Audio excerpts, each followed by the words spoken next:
Now we're going to go the other direction than what we have before. So we want to write a translation of sine that has the following attributes. So we want something of the form a times sine of bx plus c plus d. Okay, so the first one, we want the amplitude to be 6.5. We want the period to be 2 pi, a vertical translation down 2, so -2, and a phase shift of pi over 3 to the right. Okay, so let's go piece by piece. The amplitude, that gives us our A. So we know this is going to be 6.5 sine. The other one that's really easy, the vertical translation, the -2, so that's going to be our D, so just -2. Okay, now the period, remember period, the formula for a period is 2 pi over B. So if we want it to be 2 pi, then B needs to be 1. So this would just be 1x or just x. And then pi over 3 to the right. To move something to the right, we're going to subtract pi over 3. Okay. So the next one, we want an amplitude of 2. So that our A will be 2. A period of 6 pi.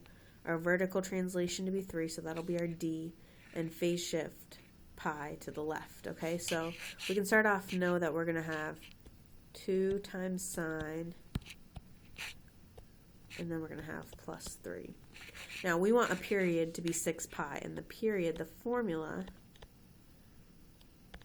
is 2 pi over B. So if we want that to be equal to 6 pi, okay, we could multiply both sides by B,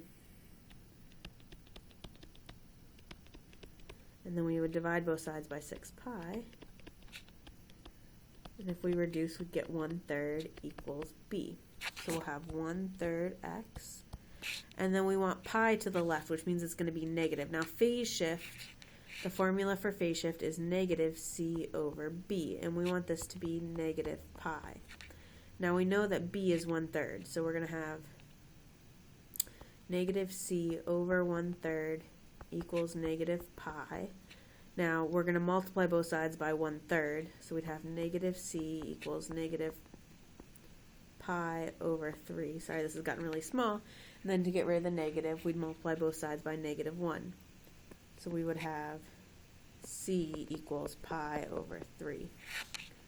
So this would be plus pi over 3. Okay, so we're going to use what we've learned there to write out a function that has those attributes.